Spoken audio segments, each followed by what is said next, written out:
Now, since not much was said about the actual outcome of that summit, let's bring in the body language and behavior expert, Greg Hartley, to help us read the tea leaves on this summit a bit. Greg, what's your overall assessment of the Trump-Putin meeting from a point of view of your area of expertise? I would say I think it started off as very enthusiastic, like something great was going to happen. And by the end of it, we saw a little more disappointment with the handshake and the start and the bravo clapping and all those pieces. I think it appeared that things were going down one path, but by the end, there were some very clear sticking points as evidenced by body language. Now, Trump has been criticized for applauding Putin, as you've just mentioned, when he arrived. What's your take on this applaud? What did he actually applaud? Well, I think if you watch the entire interchange as Putin is walking up the carpet to him, first Trump claps. I think it's more of a bravo kind of clap. Look, we're together. I think there's hope. And then you see Putin throwing a thumbs up. So there's that back and forth. Putin was clearly more excited about the meeting, or more open about the meeting, more interested in accomplishment. If you notice, he reaches really hard with his hand to Trump. Trump does that classic stand back, wait for him to reach, but doesn't pull him. So I think there's some reconciliation between the two folks going on there. Now, what about the fact that Putin got into Trump's presidential vehicle, the Beast, as it's called, instead of traveling in his own limousine? Was that a sign of dominance by Trump? Well, I don't know if it was intended to be a sign of dominance, but it certainly looked when one world leader gets in another guy's car, or when he stands behind an American seal, the presidential seal. Those things there's going to be a lot made of that for sure, because the impression is there. Here's an interesting one. Trump rarely gives his hand under another person's hand. He typically takes the top or does a classic handshake and pulls toward you. That shows that he's trying to be a little bit more open to Putin here when he's on that podium. Now, also this whole staging of this, Putin getting the red carpet treatment, but also the red carpet is flanked by the display of American military might. And then there was the flyover and all that. It's technically not body language, but do you think this has arrived inside Vladimir Putin? Did he feel a bit intimidated there, you think?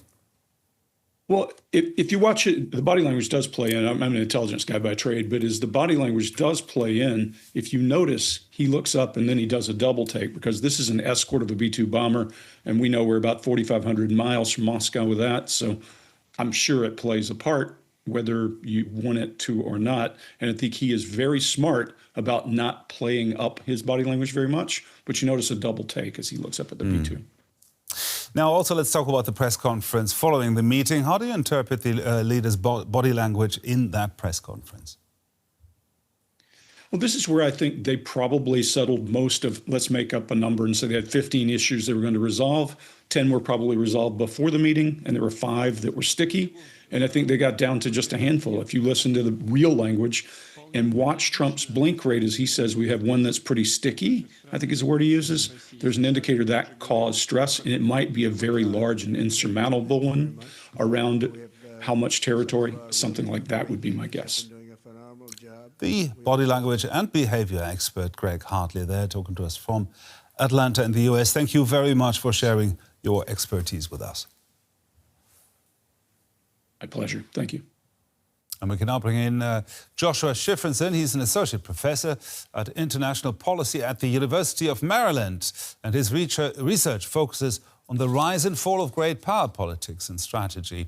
Now, Joshua, how do you read this meeting? Do you see cooperation, or is this just pretend diplomacy to buy time?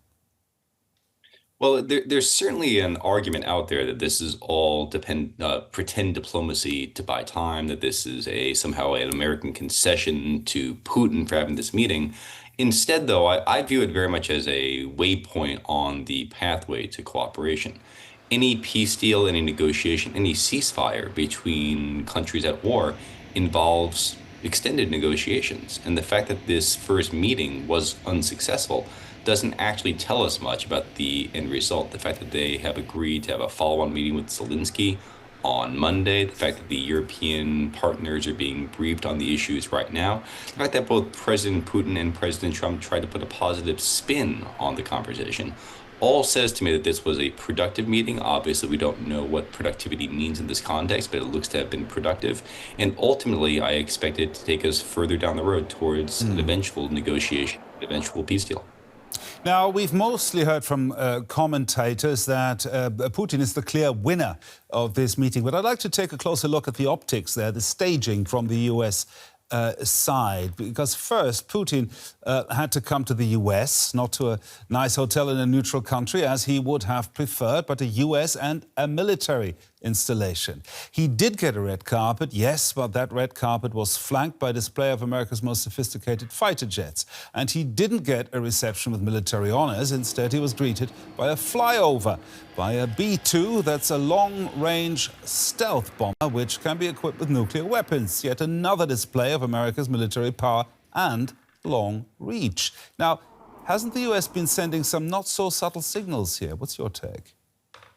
Yes, I'm glad you picked up on this. This was very much a visual display of American power. And in a way, Putin came to the United States not quite as a supplicant, but as the requester, as the one seeking something from the United States and being greeted with a very impressive display of American power, reach, and influence in the world.